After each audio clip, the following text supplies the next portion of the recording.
اور ان پر اور کشتیوں پر تم سواری بھی کرتے ہو۔ اور ہم نے نوح کو ان کی قوم کی طرف بھیجا تو انہوں نے ان سے کہا کہ اے قوم، اللہ ہی کی عبادت کرو، اس کے سوا تمہارا کوئی معبود نہیں، تو کیا تم ڈرتے نہیں؟ اس پر ان کی قوم کے سردار جو کافر تھے کہنے لگے کہ یہ تو تم ہی جیسا آدمی ہے، تم پر بڑائی حاصل کرنی چاہتا ہے، اور اگر اللہ چاہتا تو فرشتے اتار دیتا۔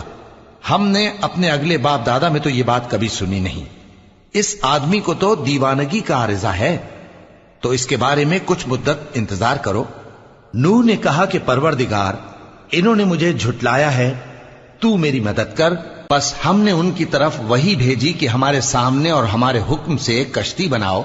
پھر جب ہمارا حکم آ پہنچے اور تنور پانی سے بھر کر جوش مارنے لگے تو سب قسم کے پالتو حیوانات میں سے جوڑا جوڑا یعنی نر اور مادہ دو دو کشتی میں بٹھا لو، اور اپنے گھر والوں